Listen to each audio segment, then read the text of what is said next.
السلام عليكم ورحمة الله وبركاته. أيها الأحبة الكرام، نعيش في هذه الدنيا من أجل أن نحصل على كل شيء ثمين، ومن أجل أن نحصل على كل شيء جميل.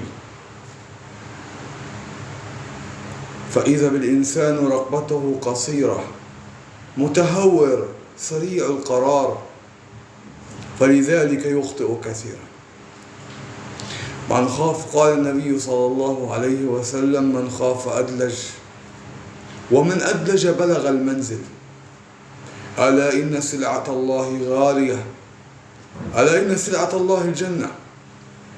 ما أحوجنا لأن نسعى لهذه السلعة الغالية، وأن نترك هذه الدنيا الفانية، نركض وراء الشهوات ونمضي وراءها، فإذا نحن غارقين في بحر الظلمات. أين نحن؟ أين نحن؟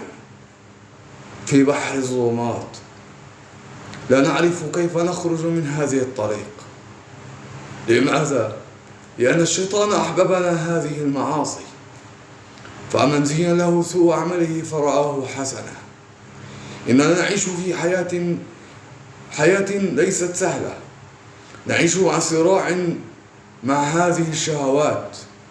إن لم نستغلها بما يرضي الله أضعتنا.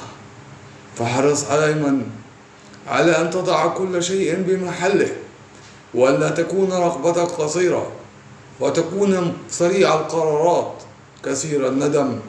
والسلام عليكم ورحمة الله وبركاته.